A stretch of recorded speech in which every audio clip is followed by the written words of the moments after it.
Vamos abrir as nossas Bíblias na carta escrita aos Hebreus, capítulo de número 13, aos Hebreus 13, verso de número 8.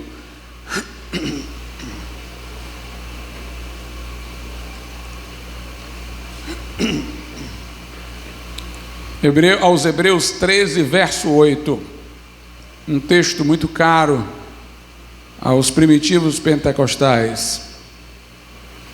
Diz assim: Jesus Cristo é o mesmo, ontem e hoje e eternamente. Podeis assentar.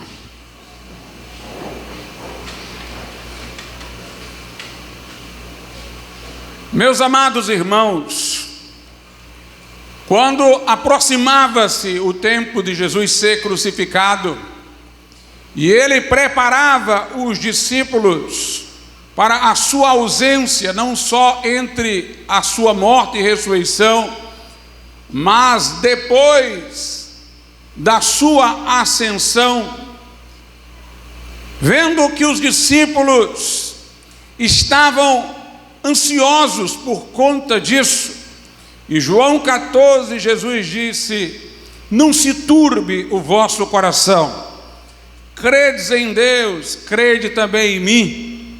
E aí ele vai falar: na casa de meu pai há muitas moradas, vou preparar-vos lugar, depois virei, vos levarei para mim mesmo, para que onde eu estiver estejais vós também. Noutra hora ele diz: não vos deixarei órfãos. Em outro momento ele diz: eu rogarei ao Pai, ele vos dará outro Consolador. O temor dos discípulos era o de que Jesus Cristo, ascendendo aos céus, ficasse numa posição distante deles, eles já não tivessem aquela proximidade com Jesus Cristo quando ele estivesse do trono à destra de seu Pai. Mas Jesus está dizendo para que eles não se preocupem, mas que eles confiem em Deus e confiem em Jesus. Quando pessoas comuns, seres humanos, ascendem a altos postos, muitas vezes a arrogância sobe aos seus corações e eles não reconhecem ou não dão a atenção àqueles que eram seus amigos, quando eles estavam numa posição inferior. Mas Jesus quer lhes dizer, aos discípulos e a nós, que o fato de ele ascender aos céus e ocupar esta posição gloriosa, recebendo exaltação e o nome que está acima de todo nome, não o faria mudar em relação a nós. O Jesus que olha para nós do céu, que opera entre nós por meio do Espírito Santo, é o mesmo Jesus que andou pelas ruas da Palestina. Jesus não muda, é o mesmo ontem, hoje e sempre, e eternamente. A Bíblia, falando do arrebatamento, em 1 Tessalonicenses 4, diz: o mesmo Senhor descerá do céu, não será outro, nem ele terá se tornado outro, aquele mesmo Senhor descerá dos céus. Jesus é o mesmo Jesus que acolheu as crianças, que chorou diante do túmulo de Lázaro, que fez maravilhas, que moveu-se de íntima compaixão, que agia nas situações mais difíceis. O mesmo Jesus está entre nós. Ele é o mesmo. Ele não tem uma descrição histórica diferente daquela que ele tem agora entre nós pelo Espírito Santo. É o mesmo Jesus, ontem, hoje e eternamente. O nosso Deus, portanto, irmãos, não está encurralado, como alguns dizem, num tempo reservado a milagres. Alguns dizem, hoje não é tempo de milagres. Isso foi para um momento fundador da igreja. Outros dizem, isso foi até a morte do último apóstolo. Outros dizem, isso foi até a formação do cânon do Novo Testamento. São especulações humanas para justificar a própria incredulidade, tanto que elas se diversificam, só se igualam na conclusão de não ter a expectativa de Deus presente e operante no nosso meio. Mas Jesus Cristo é o mesmo, ontem e hoje e eternamente. E nós devemos ter o cuidado para que não tenhamos Jesus apenas visto por nós à distância, no tempo, na leitura da Bíblia, como um registro histórico. Deus não apenas falou, Deus está falando pela sua palavra. Não apenas se revelou, está se revelando pela sua palavra. Não só agiu, está agindo. Jesus está operando sobre a terra. Por isso ele disse, tudo que pedir, diz, em meu nome, eu o farei. Sob a invocação de seu nome, ele está agindo entre nós. E nós não podemos viver do passado apenas, mas devemos viver do Cristo que se revela agora, que está falando conosco agora, que está agindo agora. Lá no livro de Êxodo, no capítulo de número 16, nós temos aquele momento em que Deus alimentou o povo que peregrinava no deserto com o maná, algo que o povo se surpreendeu sem saber exatamente de que se tratava e perguntava o que é isto. Daí veio o termo maná. Eles não sabiam que alimento era aquele, mas Deus proveu através do maná alimento para aquelas pessoas. E a Bíblia diz em Êxodo 16, do 16 ao 20, o seguinte: esta é a palavra que o Senhor tem mandado, colhei dele, quer dizer, do maná, cada um conforme ao que pode comer, um homem por cabeça, segundo o número das vossas almas, cada um tomará para os que se acharem na sua tenda. E os filhos de Israel fizeram assim e colheram uns mais e outros menos. Porém, medindo com o homem, não sobejava ao que colhera muito, e nem faltava ao que colhera pouco. Cada um colheu tanto quanto podia comer. E disse-lhes Moisés: ninguém deixe dele para amanhã. Eles, porém, não deram ouvidos a Moisés. Antes, alguns deles deixaram dele para o dia seguinte, e criou bichos, e cheirava mal. Por isso indignou-se Moisés contra eles. Quando o maná caía, Moisés dizia: peguem tudo que vocês querem comer, peguem tudo de que vocês precisam, e comam tudo no dia. Não vai sobrar e nem vai faltar, mas comam tudo no dia, não guardem para o outro dia. O outro dia vai ter de novo. No outro dia Deus vai prover outra vez. Recebam tudo o que vier hoje. E a Bíblia Sagrada diz que os hebreus ali ficaram inseguros. Será que vem amanhã de novo? Alguns resolveram armazenar para comerem uma parte no outro dia. Mas no outro dia criou o bicho, o alimento. Cheirava mal e estava impróprio para a alimentação. Isso quer dizer, irmãos, que o que Deus nos está dando hoje não deve ser meramente o conforto de amanhã. Amanhã Deus tem que operar de novo. Deus não é o Deus de antes, é o Deus do agora. Todo dia Ele está agindo, Jesus está operando, está falando. Nós não podemos viver daquilo que um dia experimentamos. Sejamos gratos.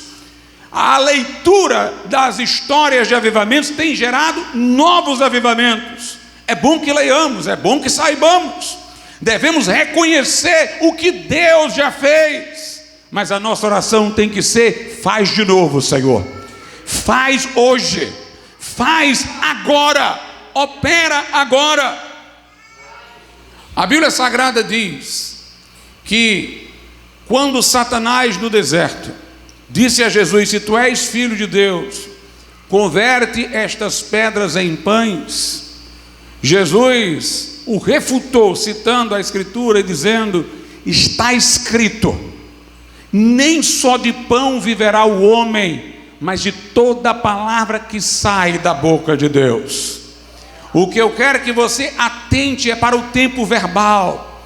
Nós não vivemos, e viver aqui tem um sentido de ser nutrido, porque Satanás estava falando de nutrição para o corpo de Cristo, que ele transformasse pedras em pães para nutrir o corpo, e Jesus está dizendo que existe uma outra vida que se nutre da palavra, que é mais importante. Nem só de pão vive o homem, mas de toda a palavra que sai da boca de Deus. O tempo verbal não é saiu, não é sairá, mas que sai agora da boca de Deus. Deus está falando. Por isso é muito importante que pregadores, por exemplo, estejam sempre em oração, buscando de Deus o que falar. Paulo era um homem conhecedor das Escrituras. Na carta aos Efésios ele diz: vejam como eu compreendo o mistério de Cristo enquanto vocês leem. Mas Paulo dizia: orem por mim, para que no abrir da minha boca me seja dada a palavra com confiança. Esta palavra com confiança que ele pede que lhe seja dada não é um conhecimento novo, fora o que ele já tinha, mas era saber falar do que ele já conhecia, o que deveria ser falado naquele momento. Se o que nós falarmos é o que Deus quer falar ao seu povo, virá com vida.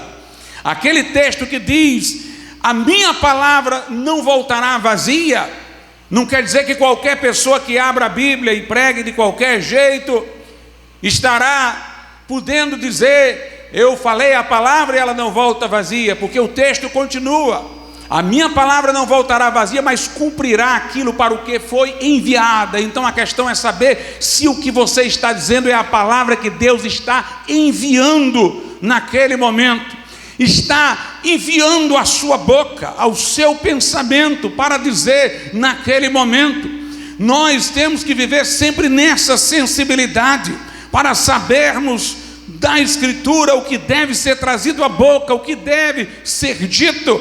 Esta palavra que vem a nós pelo Espírito Santo é que é descrita como uma palavra viva e eficaz, mais penetrante que espada aguda de 2 gumes, que vai até a divisão das juntas e medulas e é apta para discernir os pensamentos e intentos do coração. A palavra de Deus não é a espada do crente, é a espada do Espírito. Você vai manuseá-la bem quando o Espírito orientar você. É Ele que esgrima com a palavra através de nós. Portanto, nós temos que ler a Bíblia como Samuel, dizendo: fala, Senhor, que o teu servo ouve, ouvindo a voz de Deus para os nossos corações, porque Deus está falando. Deus está falando. O centurião, ele mostrou fé quando ele foi pedir pelo seu servo que estava doente, e Jesus fez o movimento de ir para a casa dele. Ele disse: não, eu não sou digno de que entres em minha casa. Eu sei o que é ter autoridade. Eu digo aos meus subordinados para fazer algo e eles fazem. E eu também estou debaixo de autoridade para cumprir ordens. Eu sei o que é a palavra de quem tem autoridade. E ele reconheceu a autoridade suprema de Cristo. Ele disse: eu não sou digno de que entres em minha casa, mas daqui mesmo diz uma palavra e o meu servo lá será curado. Jesus disse: eu nunca vi tamanha fé em Israel. A Bíblia diz que quando os que o centurião enviou para falar com Jesus chegaram, procuraram saber que horas o servo tinha sido curado, e fora na hora que Jesus dera a palavra de que ele estava. Ou seja, a palavra curou imediatamente. Jesus falou e houve cura. O nosso Deus é o Deus do agora, que pode fazer coisas agora. A Bíblia sempre fala do presente. Deus, diz lá em Romanos 4, é o Deus que vivifica os mortos. Não diz que é o que vivificou, nem o que vivificará, é o que vivifica os mortos. É o Deus que chama à existência as coisas que não são, como se já fossem. Ele não é o Deus que chamou ou que chamará, fazendo mera alusão à criação ou aos novos céus e nova terra. Ele é o Deus que chama agora as coisas que não são, como se já fossem. É o Deus do agora. A fé é exatamente quando você recebe a palavra de Deus para si, toma para si no agora, assume-se como destinatário dela.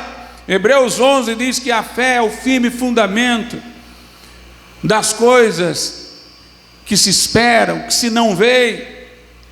Uma das traduções possíveis é que ela é a substância dessas coisas que se não veem, que se esperam. A fé, ela dá substância, ela dá realidade ao que crê, porque a palavra de Deus misturada com a fé produz maravilhas. Aos judeus, diz a Bíblia em Hebreus 4, a palavra não lhes aproveitou no deserto, porque não estava misturada com a fé. Foi John G. Lake que dizia que no grego essa palavra misturada com a fé é como se fosse uma linguagem para uma mistura química. A palavra se mistura com a fé de maneira explosiva para criar realidade nova. Lá em Êxodo, no capítulo de número 3, nós temos como Deus se apresentou a Moisés. Êxodo 3, 14 e 15. Deus fala com Moisés na sarça ardente, se revela a ele e veja o que ele diz. E disse Deus a Moisés: eu sou o que sou. Disse mais: assim dirás aos filhos de Israel: eu sou, me enviou a vós.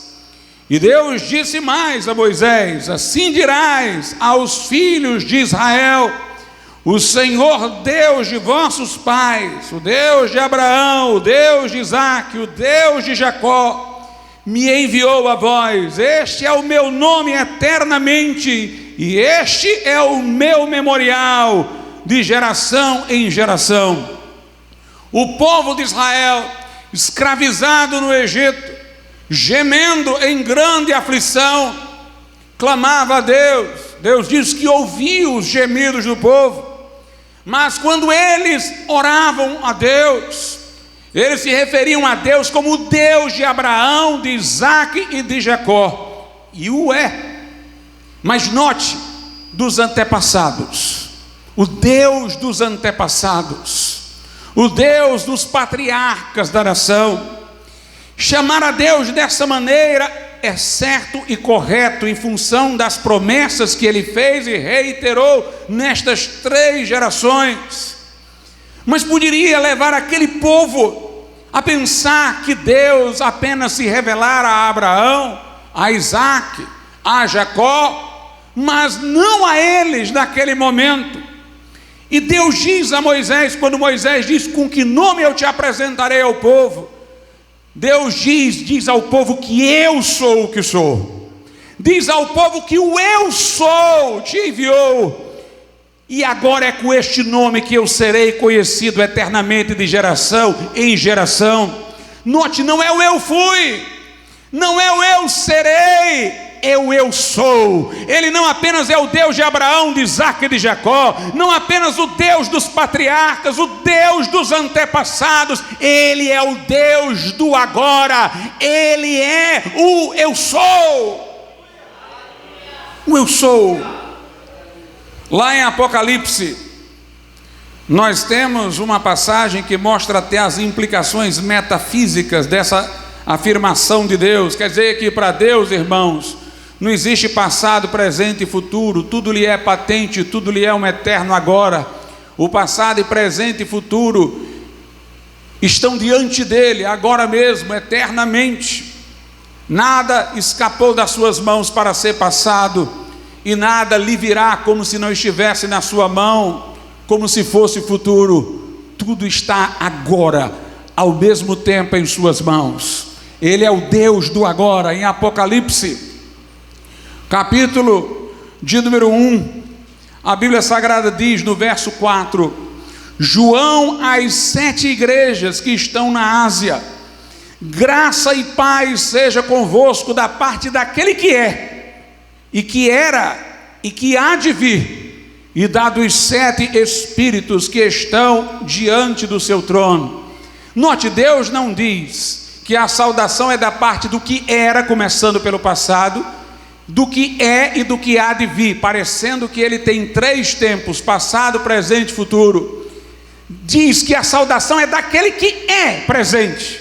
Aí, vírgula, aquele que era e que há de vir. Ele concentra o que ele era, o que ele há de vir, no que ele é. Começa pelo presente.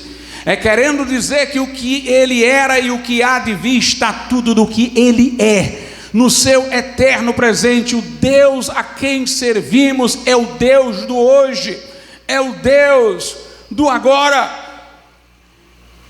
Lá em Êxodo, ainda no capítulo de número 15, nós temos uma revelação de Deus como aquele que cura. Êxodo 15, versículo de número 26.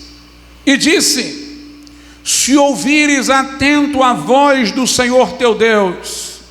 Êxodo 15, 26. Se ouvires atento a voz do Senhor teu Deus, e fizeres o que é reto diante de seus olhos, e inclinares os teus ouvidos aos seus mandamentos, e guardares todos os seus estatutos, nenhuma das enfermidades porei sobre ti que pus sobre o Egito, porque eu sou o Senhor que te sara. Note, Deus está falando de algo inerente à sua natureza, o poder de sarar. Ele não é aquele que sarou, ele não é aquele que sarará, ele é aquele que sara. E a palavra ainda é mais maravilhosa, porque ela está direcionada ao leitor, e naquele momento a Israel: eu sou o Senhor que te sara. Deus está falando conosco, está se revelando a nós como o Senhor que sara. Pedro orou por uma pessoa que foi curada, e ele disse: Jesus te cura. Ele afirmou no presente a confiança no Jesus que pode curar, e falou de maneira a ter destinação para aquela pessoa. A regeneração, irmãos, ou novo nascimento, é uma experiência que nós temos por ocasião da nossa conversão. Aquele que está em Cristo, nova criatura é, as coisas velhas já passaram, e eis que tudo se fez novo. Mas Deus não quer que a gente veja a nossa conversão como uma coisa meramente do passado. Por isso existe o que a Bíblia chama de renovação.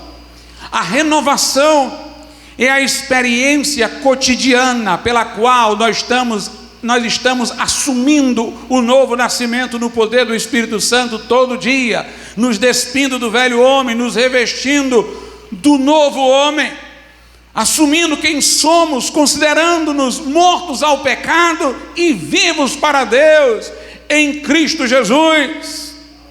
O crente, irmãos, é para todo dia sentir aquela alegria que teve quando foi novo convertido. É para todo dia se alegrar com a sua conversão, como se ela estivesse presente agora, porque devemos ser renovados.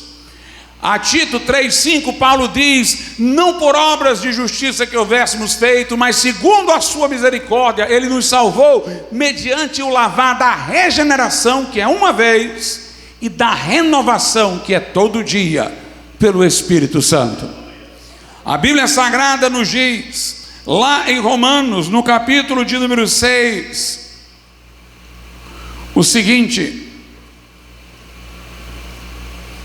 carta de Paulo aos Romanos, capítulo 6, verso 4: de sorte que fomos sepultados com ele pelo batismo na morte, para que, como Cristo foi ressuscitado dentre os mortos pela glória do Pai, assim andemos nós também em novidade de vida.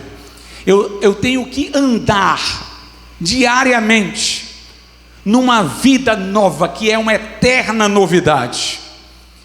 É uma novidade de vida. Eu tenho que andar nesta renovação espiritual. A Bíblia diz: enquanto o nosso homem exterior, o corpo, se corrompe, o interior se renova dia após dia. A Bíblia Sagrada diz que as misericórdias do Senhor se renovam a cada manhã. Tem maná para todo dia, tem renovação espiritual para todo dia, tem a voz do Senhor para todo dia, tem provisão todo dia, porque o nosso Deus é o Deus do agora. É o Deus do agora. Lá em Atos dos Apóstolos, eu tenho falado muito sobre isso em várias pregações passadas, mas eu quero reler novamente Atos dos Apóstolos, capítulo 4. Veja a oração dos discípulos. Eles já eram batizados no Espírito Santo. Depois que você é batizado no Espírito Santo, não vai orar para ser batizado no Espírito Santo de novo, mas vai orar para que aquilo para o que o batismo no Espírito Santo lhe foi dado se manifeste. Vai orar para que o poder recebido para testemunhar se expresse. Aqui a oração não é nem pelo batismo no Espírito Santo, porque eles já o eram, é a oração pelos efeitos. Senhor, nós queremos o resultado, os efeitos. Atos capítulo de número 4, a partir do 29. Agora, pois, ó Senhor, olha para as suas ameaças e concede aos teus servos que falem com toda ousadia a tua palavra, enquanto estendes a tua mão para curar e para que se façam sinais e prodígios pelo nome de teu santo Filho Jesus. Note: e tendo orado, moveu-se o lugar em que estavam reunidos, e todos foram cheios do Espírito Santo e anunciavam com ousadia a palavra de Deus. Eles pediram os efeitos. Nós queremos ousadia, a ousadia prometida. Nós queremos que, enquanto nós estivermos pregando, o Senhor estenda a mão para curar, para fazer sinais e prodígios. Mas o detalhe da oração, irmãos, no verso 29, é a palavra agora. Eles estavam sendo ameaçados naquela hora, não queriam resposta para amanhã. Senhor, nós estamos sendo ameaçados, está dando medo.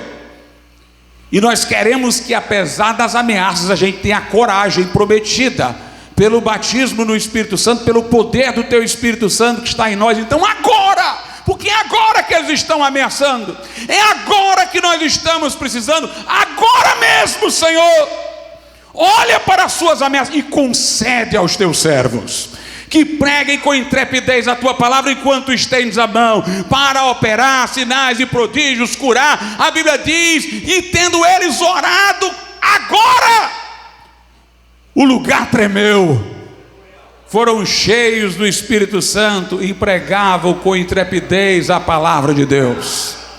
Tem que ter, irmãos, este agora, este arranque, esta fé que se levanta, esta fé que se apodera, esta fé que toma uma atitude, esta fé que confia que Deus vai agir e prover agora. Senhor, o nosso Deus é o Deus do agora. Foi Charles Finney que disse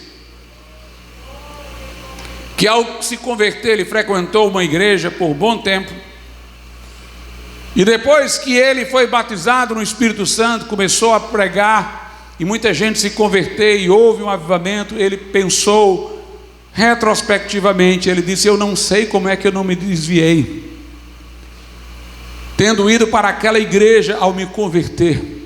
Ele disse: porque todos os dias aquelas pessoas oravam por avivamento, por renovação espiritual, mas era como se fosse uma liturgia, orar sem esperar que acontecesse.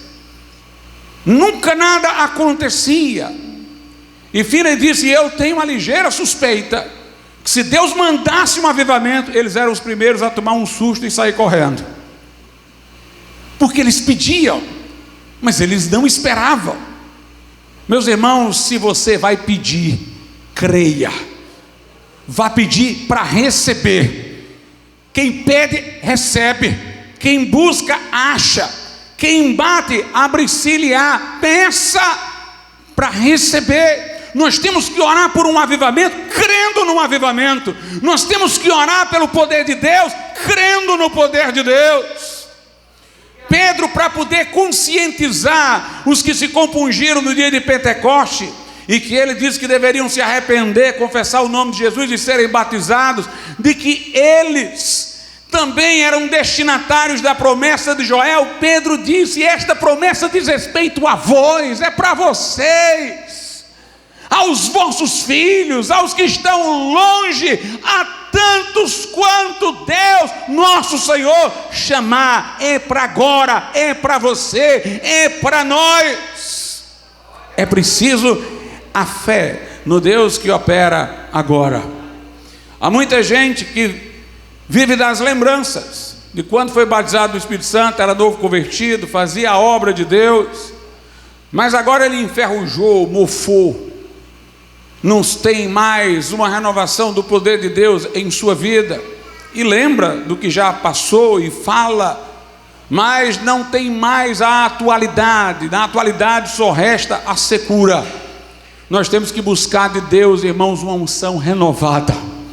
Nós temos que buscar de Deus algo para hoje, para as nossas vidas. Não viva de lembranças, Deus quer operar hoje e agora. É assim que nós evangelizamos os pecadores, dizemos: hoje é o dia da salvação, hoje, se ouvires a voz de Deus, não endureçais os vossos corações. Deus chama pelo tempo que se chama hoje, a decisão é agora. É assim que nós dizemos nas nossas pregações evangelísticas, pois Deus está dizendo para nós também: o batismo no Espírito Santo é hoje, o avivamento é hoje, a manifestação da minha glória é hoje.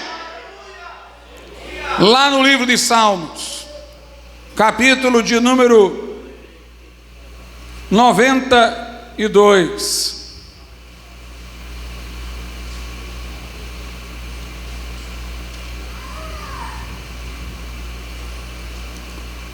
Salmo de número 92, verso de número 10: porém tu exaltarás o meu poder como o do boi selvagem, serei ungido com óleo fresco. Não é o óleo de ontem não, irmãos, não é o maná de ontem não, é o óleo fresco, é o óleo de agora.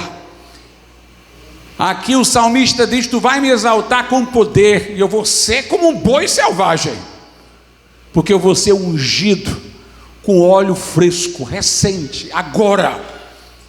É a unção de hoje, é a unção de agora, é com ela que nós devemos ser confrontados. Você está sentindo a unção de Deus na sua vida agora?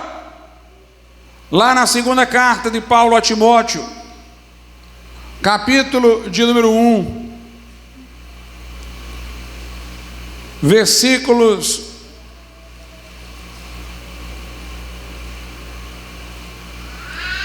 de número 6 e 7, diz assim: por cujo motivo te lembro que despertes o dom que existe em ti pela imposição das minhas mãos, porque Deus não nos deu o espírito de temor, mas de fortaleza, de amor e de moderação.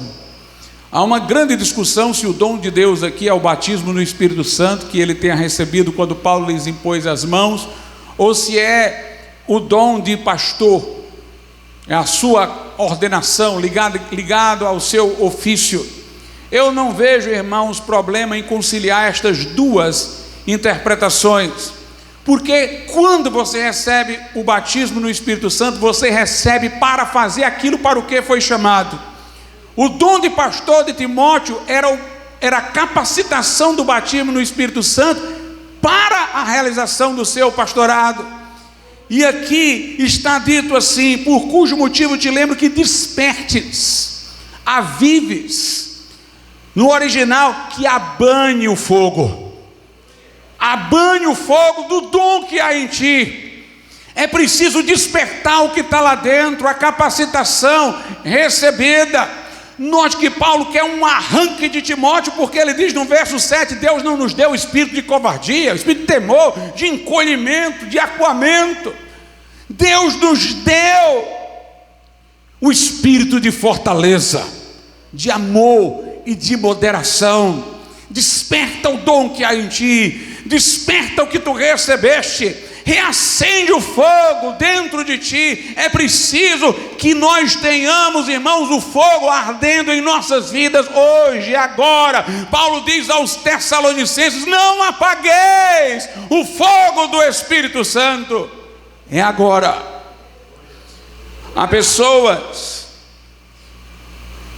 que já fizeram a obra de Deus, mas se acomodaram, e agora vivem de dizer que vão fazer de novo, numa procrastinação eterna. Amanhã eu vou, aí no amanhã passa a ser depois de amanhã, planos e mais planos, mas não vai, não faz. O ide, irmãos, é agora. O ide é agora. Veja o que Jesus disse em João, capítulo de número 4, versículo de número 35. João 4, 35, Jesus diz: não dizeis vós que ainda há 4 meses até que venha a ceifa? Eis que eu vos digo: levantai os vossos olhos e vede as terras que já estão brancas para a ceifa. É isso que Jesus está dizendo para nós. Você está esperando o quê? Está esperando o quê? Olha aí, os campos estão brancos para a ceifa. Estão aí pessoas na sarjeta, nas drogas, no homossexualismo, na ignorância espiritual. Estão aí pessoas esperando que alguém chegue a elas e lhes anuncie a palavra. É agora, levantai os olhos. Levante os olhos e vejam a urgência, que é agora a hora de fazer a obra de Deus. Em Marcos 16, nós temos o ide. Marcos 16, a partir do 15, diz assim: e disse-lhes: ide por todo o mundo, pregai o evangelho a toda criatura. Quem crê e for batizado será salvo, mas quem não crê será condenado. E estes sinais seguirão aos que crerem: em meu nome expulsarão os demônios, falarão novas línguas, pegarão nas serpentes, se beberem alguma coisa mortífera não lhes fará dano algum, e porão as mãos sobre os enfermos e sararão. Ora, o Senhor, depois de lhes ter falado, foi recebido no céu e assentou-se à direita de Deus. E eles, tendo partido, pregaram por todas as partes, cooperando com eles o Senhor e confirmando a palavra com sinais que se seguiam. Amém. Note, Jesus disse: ide pregai o evangelho a toda criatura. Uma grande responsabilidade. Era só para os apóstolos? Não. Os apóstolos nunca chegaram a toda criatura, e nunca poderiam chegar às criaturas que iam nascer depois da morte deles. Jesus disse: fazei discípulos de todas as nações. Os apóstolos nunca chegaram a todas as nações. Jesus disse: recebereis poder e sereis minhas testemunhas em Jerusalém, Judéia, Samaria, até os confins da terra. Os apóstolos nunca foram até os confins da terra. Portanto, a ordem é para todos os crentes, é para todos nós. Mas Deus não nos daria uma responsabilidade tão grande sem capacitação. Por isso Jesus disse lá em Lucas 24: vocês são minhas testemunhas, mas ficai em Jerusalém, até que do alto sejais revestidos de poder. Por isso que em Atos 1, Jesus lhes ordenou que não se ausentassem de Jerusalém, mas que esperassem a promessa do Pai, que disse ele: de mim ouvistes. Porque João vos batizou com água, vós sereis batizados no Espírito Santo, não muito depois destes dias, e recebereis poder ao descer sobre vós o Espírito Santo, e sereis minhas testemunhas em Jerusalém, Judeia, Samaria e até os confins da terra. Um mandamento, mas uma promessa também. Aqui em Lucas tem um mandamento e tem uma promessa: ide e pregai. Mas Jesus também tem a promessa: em meu nome falarão novas línguas, em meu nome imporão as mãos sobre os enfermos e eles serão curados, em meu nome expulsarão os demônios. Como quem diz: eu lhes estou dando a ordem, mas eu lhes estou também dando a capacitação. Pessoas que acreditam que a ordem permanece e a promessa não, como se Deus quisesse nos deixar com um grande fardo, uma responsabilidade sem uma promessa de capacitação. Mas a promessa é para nós, diz respeito a vós, vossos filhos, os que estão longe, a tantos quanto Deus nosso Senhor chamar. Deus capacita, envia e capacita. A ordem era para eles irem, mas irem na expectativa de verem as maravilhas de Deus, irem na confiança de que aqueles sinais aconteceriam, irem, mas esperando ver estas coisas. E a Bíblia diz que não demorou muito para acontecer, basta ler o livro de Atos, nós já vemos os milagres acontecendo. Aqui diz em Marcos 16, no 19, 20, ora o Senhor, depois de lhes ter falado, foi recebido no céu, assentou-se à direita de Deus, e eles, tendo partido, pregaram por todas as partes, cooperando com eles o Senhor, do jeito que Jesus disse, e confirmando a palavra com os sinais que se seguiram. Meus irmãos, logo aconteceu também o que Jesus disse que ia acontecer, os acompanhou, os sinais que Jesus disse que iria acompanhá-los. E note que Jesus já estava agora recebido no céu, distante deste sentido, mas presente no Espírito, e o mesmo cumprindo suas promessas, agindo através dos discípulos. No início do livro de Atos, Lucas diz que no outro tratado, que foi o seu evangelho, ele relatou que Jesus começou a fazer e a ensinar, porque o livro de Atos é o que Jesus continua agora através da igreja a fazer e a ensinar. Ao longo do livro de Atos nós vemos que o elemento que representa o aparente final do livro seria Paulo chegando a Roma e testemunhando perante César. Ele segue com essa promessa, mas Lucas encerra bruscamente o livro de Atos, sem este momento em que Paulo chegou diante de César. Ele encerra bruscamente porque o Espírito Santo queria nos mostrar que o livro de Atos continua, não tem fechamento, não tem conclusão, porque continua através da igreja. Jesus, que começou a fazer e a ensinar, que continuou a fazer e a ensinar por meio dos discípulos, ainda continua a fazer e a ensinar através de nós. Ele é o Deus do agora, do hoje. Mas note que tem uma palavra interessante aqui em Marcos. Jesus dá ordem para os discípulos irem, os sinais seguirão os que creem, mas aí a Bíblia diz no verso 19, que depois de ele ter falado, ele foi recebido no céu, assentou-se à direita de Deus. Jesus, irmãos, está numa posição exaltada e de glória, e de lá é que ele opera no nosso meio. No dia de Pentecoste, quando houve o falar em línguas, pessoas de várias regiões entendiam em suas próprias línguas o que os discípulos estavam falando, perguntavam o que é isto dizer. Pedro disse que era o cumprimento da profecia de Joel. Aí Pedro disse: olha, esse Jesus que vocês crucificaram, Deus o exaltou, Deus o fez Senhor e Cristo, e exaltado à destra do Pai, Atos 2:33, ele derramou isso que vós agora vedes e ouveis. Jesus à destra do Pai não está inerte, está derramando. E o que ele derrama é poderoso, pode ser visto e ouvido. A destra do Pai exaltado, ele derramou isto que vós agora vedes e ouvis. Meus irmãos, o fato de Jesus ter ido para o céu não deve fazer com que esperemos menos, mas que esperemos mais. Porque Jesus disse: eu rogarei ao Pai, Ele vos dará outro Consolador, para que fique convosco para sempre.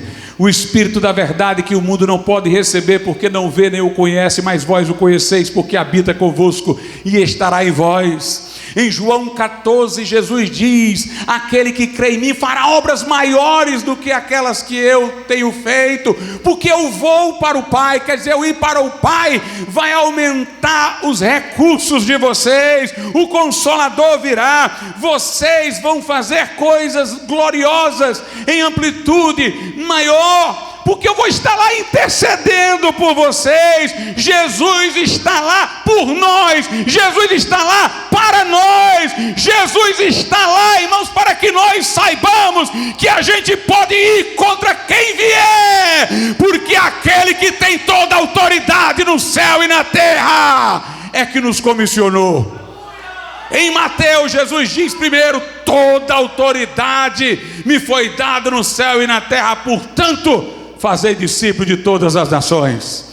Como quem diz: podem entrar em todo lugar. Ah, mas vai ter aquele lugar que o rei de lá vai dizer: quem manda aqui sou eu. Jesus está dizendo: pode ir, porque a minha autoridade é maior. É no céu e na terra, não tem região geográfica que não esteja sobre a minha autoridade. Portanto, ele vai dizer que é dele, mas é meu, aquele território é meu, toda a autoridade me foi dada. Portanto, ide, fazei discípulo de todas as nações. Diga como Wesley: a minha paróquia é o mundo, não tem lugar em que Jesus não seja o Senhor. O fato de ele estar exaltado, aleluia, é que nos dá encorajamento, irmãos. Quando Pedro e João disseram ao coxo ali no templo, na entrada: não temos ouro nem prata, o que temos isso te damos, levanta-te e anda. O coxo saiu pulando, saltando, louvando a Deus, entrou assim no templo, a multidão se ajuntou. Pedro, cheio do Espírito Santo, respondeu às autoridades quando foi interpelado. E Pedro novamente fala da ressurreição de Jesus, para dizer: olha, se Jesus não ressuscitou, como é que este homem aqui saiu pulando? Porque o nome que foi invocado foi o de Cristo. Se ele não está ressuscitado em glória, quem foi que respondeu ao chamado pelo seu nome? Foi a fé no seu nome que deu a este homem saúde. Jesus, irmãos, está ressuscitado e vitorioso, elevado à destra de Deus. Nós precisamos corrigir algumas coisas que às vezes podem estar no nosso subconsciente de forma equivocada. Nós, como diz Paulo, não pregamos senão a Cristo e esse crucificado. Mas isso não quer dizer que Jesus ainda está crucificado, ou que a imagem que devemos ter de Jesus é dele lá na cruz. O que está aí o apóstolo fazendo é qualificando quem é o Cristo que ele prega. É aquele que foi crucificado. Principalmente porque ele estava lidando com gente que questionava a crucificação, como judeus e gentios. Paulo diz: os judeus pedem sinal, os gregos pedem sabedoria, mas eu prego o Cristo crucificado, que eles não querem aceitar, que é escândalo para os judeus e loucura para os gregos. Era como se ele estivesse dizendo: eu prego aquele Jesus que foi crucificado. Eu não prego o Jesus dos gnósticos, que não veio em carne e que não foi atingido pela cruz. Eu prego aquele que foi crucificado. Foi na cruz que ele pagou o nosso pecado, expiou a nossa culpa e pagou o preço do resgate, derramando o seu sangue. Mas agora, Jesus não está crucificado, ele está vivo. Nós cremos no Cristo vivo. Romanos 10. Se com a tua boca confessares Jesus como Senhor, sua posição gloriosa. Deus o exaltou soberanamente, lhe deu o nome que está acima de todo nome, para que toda boca no céu, na terra e no inferno confesse que Jesus Cristo é o Senhor, para a glória de Deus Pai. Se com a tua boca confessares a Jesus como Senhor, e em teu coração creres que Deus o ressuscitou dos mortos, serás salvo. Paulo disse: Cristo não ressuscitou, vã é a vossa fé, e ainda estáis nos vossos pecados. Em Romanos 4 ele diz: Cristo foi entregue pelos nossos pecados, ressuscitou para a nossa justificação. Paulo diz em Romanos 5: se ele, por meio da sua morte, nos reconciliou com Deus, quanto mais nos salvará pela sua vida. Ou seja, se ele na cruz nos reconciliou com Deus, quanto mais agora, vivo à direita do Pai, como nosso intercessor, nós não vamos estar seguros. Paulo diz em Romanos 8: quem tentará acusação contra os escolhidos de Deus? Deus os justifica, quem os condenará? Se Deus não negou nem o seu próprio Filho, mas o entregou por nós todos, como não nos dará com ele todas as coisas? Porque foi Cristo quem morreu, o qual ressuscitou dentre os mortos, e ele está à direita de Deus. Paulo diz: e ele intercede por nós. O Cristo a quem adoramos e servimos é aquele que morreu, que ressuscitou, mas o lugar que ele está agora é a destra do Pai, intercedendo por nós. Ele está em triunfo, ele está em posição triunfal, à destra do Pai. 1 de João 2:1: filhinhos, vos escrevi para que não pequeis, mas se pecardes, nós temos um advogado. Onde é que ele está? Lá em cima, para com o Pai, Jesus Cristo o justo. Nós temos um advogado no alto, nós temos um sumo sacerdote triunfal, à destra de Deus. Essa deve ser a nossa imagem de Cristo agora, irmãos. O céu é o seu trono e a terra o escabelo dos seus pés. Quando você for expulsar um demônio e dizer: em nome de Jesus, sai! Não pense no Cristo crucificado, pense naquele que está acima de todo nome. Eu estou usando o nome daquele que está lá no trono, que é Rei dos reis e Senhor dos senhores. Eu não estou chegando para o demônio de baixo para cima, mas de cima para baixo. O diabo está embaixo. Em nome de Jesus, que está em glória, que está exaltado, que está acima de todo nome, sai! Aleluia! O Cristo exaltado, o Cristo vitorioso, que rogou ao Pai, Ele nos deu outro Consolador. Nós faremos obras maiores, porque Ele disse: eu vou para o Pai. Ele está nessa posição triunfal, gloriosa, à destra de Deus.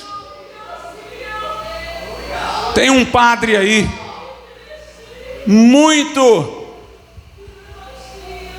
visível nas redes sociais, e vende cursos, muito conhecido. E esse padre uma vez disse: os protestantes acreditam num Cristo crucificado, mas os católicos creem no Cristo Rei exaltado. Meus irmãos, esse aí pegou mania de esquerdista. Fale do que você é, porque eu vou lhes dizer uma coisa: é o contrário. Nós pregamos o Cristo crucificado, mas que está vivo e à destra do Pai. Católico não pega o Cristo vitorioso, não. O que ele leva no pescoço é um crucifixo, é a imagem de Cristo na cruz. O que ele coloca na casa dele é um crucifixo. Para ele, Jesus está morrendo toda a missa. A missa é um culto à morte de Cristo constante, como se ele estivesse morrendo toda a missa. E vai dizer que prega Cristo vivo, irmãos? Quem prega Cristo vivo somos nós. Ele morreu uma vez. Ele disse: Pai, está consumado. foi de uma vez para sempre, foi com uma só oblação, foi uma única vez. Ele não morre mais, ele não morre mais, mas ele está na glória celestial. Se o romanista acreditasse de fato que Cristo está na sua glória, por que é que ele estaria se escorando em Maria, irmãos? Para que alguém iria invocar Santa e Maria se tivesse o Filho de Deus vitorioso lá em cima? Nós não invocamos santos, e santos não sabem o que está acontecendo aqui embaixo, não são oniscientes, mas mesmo que soubesse, para que eu ia pedir a santo, se eu tenho o Filho unigênito de Deus, aquele que tem o nome acima de todo nome, à destra do Pai, intercedendo por nós. Cristo não deve ser imaginado lá na cruz no passado, ele deve ser imaginado por nós em triunfo. Ele está lá agora, ouvindo as orações, intercedendo perpetuamente por nós, fazendo e ensinando e agindo através da sua igreja. Nós não somos como as mulheres lá nos evangelhos que chegaram atrasadas, foram visitar Jesus pensando que ele estava morto, visitar um corpo, e quando chegaram lá os anjos disseram: por que procurais entre os mortos aquele que vive? Não está aqui, mas ressuscitou. Meu irmão, não chegue atrasado, não chegue atrasado para visitar o morto, não, porque procurais entre os mortos aquele que vive, não está aqui, mas ressuscitou. Em Hebreus, capítulo de número 3, aleluia, em Hebreus capítulo de número 3, a Bíblia diz o seguinte, no versículo de número 1: por isso, irmãos santos, participantes da vocação celestial, considerai a Cristo Jesus apóstolo e sumo sacerdote da nossa confissão. Como é que nós confessamos Jesus? Agora como sumo sacerdote. Nós confessamos que temos um sumo sacerdote, tal que se assentou à destra de Deus. Hebreus 8:1, o ponto principal é esse: nós temos um sumo sacerdote tal que está assentado à destra da majestade de Deus. O Cristo que nós confessamos, irmãos, é o sumo sacerdote. Por isso nada nos deve abater. As ameaças, as perseguições, as angústias, as tribulações, porque aquele que vela por nós está lá à destra do Pai, está lá à destra do Pai. Não vai ser vencida nunca a igreja de Jesus pelas forças deste mundo, porque vela por ela aquele sumo sacerdote que está à destra do Pai. Se nos tirarem a vida, não terão ganho a batalha contra nós, terão nos dado o trampolim para pular para o céu. Aleluia.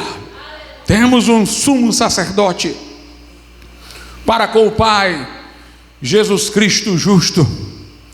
Hebreus 4 diz assim, do 14 ao 16, veja a linguagem exagerada da Bíblia, que é para você saber que é grande, meu irmão, é grande o que você tem. Visto que temos um grande sumo sacerdote, um grande, Jesus, Filho de Deus. O sumo sacerdote é grande, porque é o próprio Filho de Deus, que penetrou nos céus.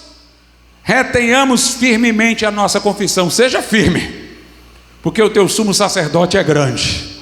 Seja firme, porque o teu sumo sacerdote penetrou nos céus. Seja firme, porque o teu sumo sacerdote é o Filho de Deus. O verso 15: porque não temos um sumo sacerdote que não possa compadecer-se das nossas fraquezas, porém um que como nós em tudo foi tentado, mas sem pecado. Ou seja, não pense que ele não entende você, está lá na glória, você está sofrendo aqui, e ele não conhece a sua aflição, ele passou por isso também, ele se humilhou, ele esteve aqui, ele padeceu, e aquele que está vitorioso sabe exatamente o que nós passamos para suprir E diz aí o verso 16: cheguemo-nos, pois, com confiança. Diante disso, tenha confiança ao trono da graça. Jesus está num trono, mas o trono dele para nós não é de juízo, é de graça. Só sai bênção desse trono para o povo de Deus. Cheguemos, pois, com confiança ao trono da graça, para que possamos alcançar misericórdia e achar graça, a fim de sermos ajudados em tempo oportuno. Em Hebreus 7:21, a Bíblia diz que com juramento Deus disse: tu és sumo sacerdote eternamente. Jesus, meus irmãos, é eternamente sumo sacerdote, intercessor na igreja, nos representa diante do Pai. Lá no Apocalipse, João vê Jesus entre os candeeiros de ouro, e os candeeiros eram as igrejas. Como é que Jesus está andando no meio da igreja? Como é que ele está passeando no meio de nós? Será como o Cristo moribundo? João diz como o viu no meio dos candeeiros, no meio da igreja. Como é que ele está no meio de nós? João, que teve intimidade para reclinar a cabeça no peito de Jesus, quando o viu no meio dos candeeiros, em glória, João disse: eu caí trêmulo, e só consegui ficar de pé quando ele me tocou e disse: não temas. Aleluia. Eu sou o primeiro e o último. Eu sou aquele que esteve morto, mas eis que eu vivo pelos séculos dos séculos. Eis que eu tenho as chaves da morte e do inferno. João diz: quando eu me virei, olhei, ele tinha os olhos como chama de fogo, o seu rosto brilhava como o sol na força do meio-dia, os seus cabelos eram brancos como a lã, ele tinha uma veste talá, um cinto, da sua boca saía uma espada aguda de 2 gumes. A palavra sai toda hora, a palavra viva. Deus está falando, Jesus está falando. João diz: os seus pés eram como latão reluzente saído de uma fornalha. Esse é o Jesus que está aqui, esse é o Jesus que está em nosso meio.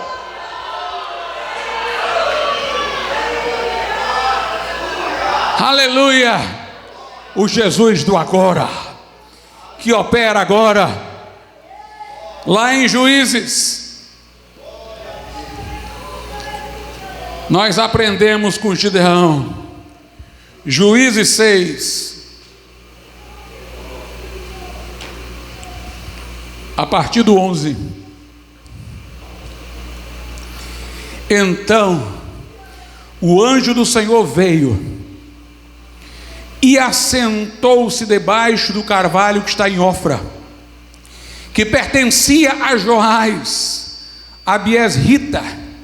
E Gideão, seu filho, estava malhando trigo no lagar, para o salvar dos midianitas. Então o anjo lhe apareceu e disse: o Senhor é contigo, homem valoroso. Mas Gideão lhe respondeu: ai, Senhor meu, se o Senhor é conosco, porque tudo isto nos sobreveio? E que é feito de todas as suas maravilhas que nossos pais nos contaram, dizendo: não nos fez o Senhor subir do Egito, porém agora o Senhor nos desamparou e nos deu nas mãos dos midianitas. Então o Senhor olhou para ele e disse: vai nesta tua força e livrarás a Israel das mãos dos midianitas. Porventura não te enviei eu?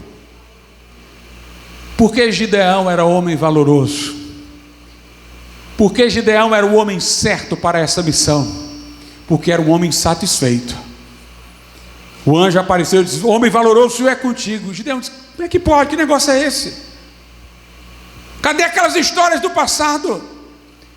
Note, Deus não achou ruim ele dizer isso. Deus não viu como resmungo ele dizer isso. Ele era valoroso por causa disso, porque ele não estava aceitando. que Deus não operasse naqueles dias, nos dias contemporâneos a ele. Ele disse: ai, Senhor meu, se o Senhor é conosco, por que tudo isso nos sobreveio? E o que é feito daquelas histórias todas, daquelas maravilhas?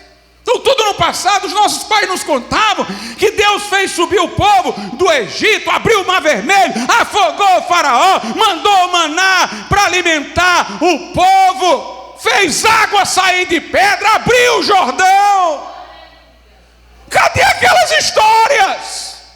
Por que que não acontece nada? Talvez nós imaginássemos: Deus vai repreender Gideão por ele estar dizendo isso. Mas o anjo diz: vai nessa tua força. É assim mesmo. Vai nessa tua força, que é com ela que tu vai livrar o povo. Não te enviei eu, diz o Senhor. Vai com essa tua força. Meus irmãos, Deus quer gente insatisfeita. Se você desenvolve uma teologia para justificar a sua comodidade e dizer que Deus só opera no passado, Deus não vai usar você não.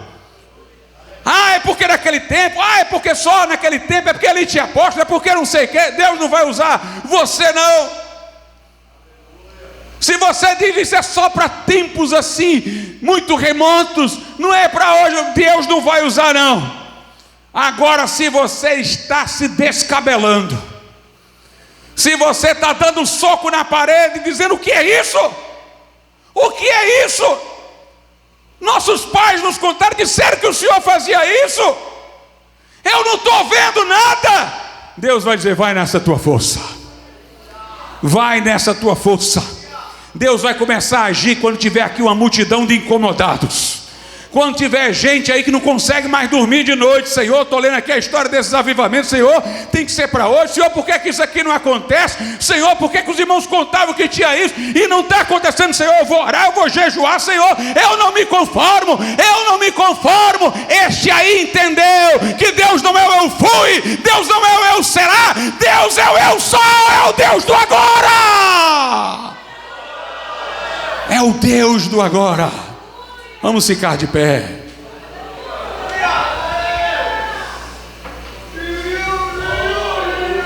Aleluia. Aleluia.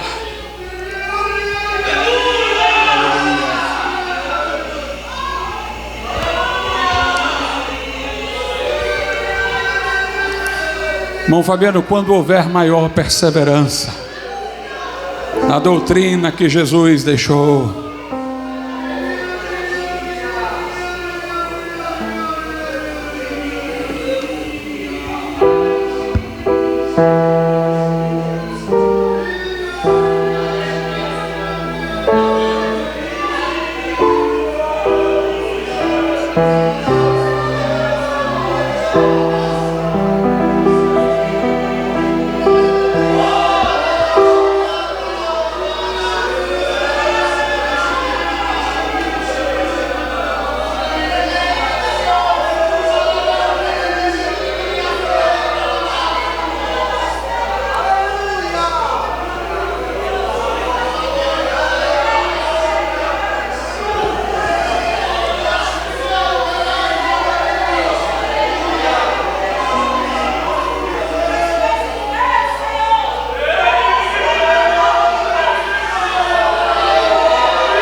quando houver maior perseverança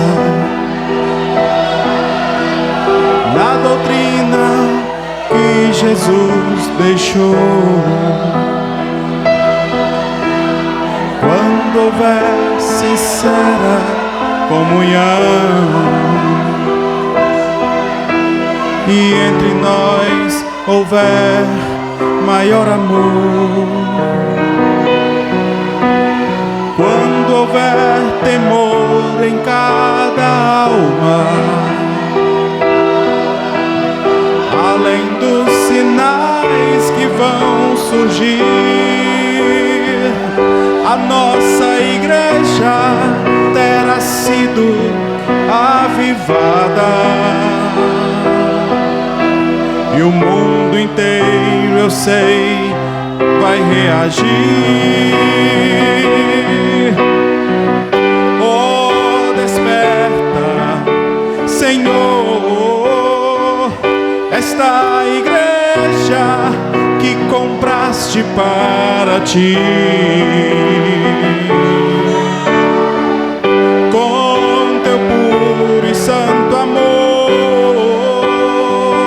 realiza a obra a começar em mim, começa em mim, começa em mim. Quando houver maior desprendimento e em nós houver mais compaixão, e no momento que preciso for repartir os nossos bens com nosso irmão, quando houver imensa alegria, aleluia, de servir a Deus de todo o coração, a nossa igreja terá sido avivada, será exemplo para esta grande geração. Oh, desperta, Senhor, esta igreja que compraste para ti. Com teu puro e santo amor, realiza a obra a começar em mim, começa em mim, começa em mim, começa em mim. Ó Deus da glória, Deus santo, justo, fiel, vivo, verdadeiro, poderoso, Deus que habita no meio do seu povo, que fala, que age, que opera maravilhas.